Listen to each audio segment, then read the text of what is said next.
সেদিনের রাত ছিল খুবই ভয়ঙ্কর। গল্পটা আমার সাথে ঘটে যাওয়া। আমি তখন ট্রাক চালাইতাম, সাথে হেল্পার ছিল। সেদিনের ট্রিপটা ছিল ঢাকা টু চট্টগ্রাম। ঠিক চট্টগ্রামের আগ মুহূর্তে সীতাকাণ্ড, সেই জায়গায় পৌঁছাইতে পৌঁছাইতে আমার রাত্র তখন 11টা থেকে 12টা। পৌঁছানোর পর আমি একটা চার দোকান দেখে চিন্তা করলাম এক কাপ চা খাইয়া লই। এর বলে বললাম, রমেশ আরে নিচাই লজাই চা খাই আহি। আইতাছি উস্তাদ।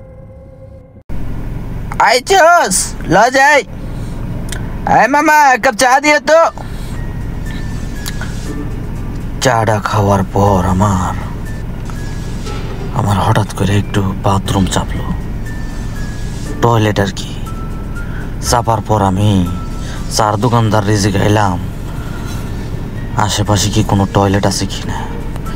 সে আমারে তার দোকানের পিছনে দেখাই দিল যে পিছনে একটা জঙ্গল আছে, সেই জঙ্গলে একটা টয়লেট আছে, সেখানেই তারা যায়। আমি আমার হেল্পারে বললাম, আচ্ছা তুই থাক। আহা, দোকানদার আরেকটা কথা কইল যে কাউরে লগে করে লইয়া যান, তাহলে তো আবার বিপদে বেড়ে যাবেন। আমি আবার সাহস দেখাইবার যাইয়া কইলাম যে আমার সাথে কাউরে যাই দিব না, আমি একলাই 100।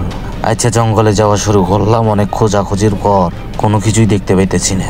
কোনো কিছু না পাইয়া একটা গাছের আড়ালে বইসা পড়লাম। কাজ শেষে যখন ফিরে আসুম, দুইটা মেয়েরে দেখলাম একটা গাছের আড়ালে বইসা কি যেন চাবাইতাছে। তাদের কাছে যাইয়া যখন জিজ্ঞাসা করলাম, এই মেয়া তোমরা এখানে কি করতেছো, আমার দিকে এমনভাবে চাইছে তাদের মুখে ছিল সব রক্ত লাগাই না।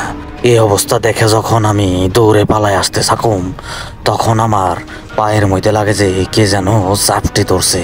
এই অবস্থায় আমি পিছন দিকে চাইয়া দেখি আমার পাও সত্যিই তো চাপটে ধরছে। চিৎকার দিলাম।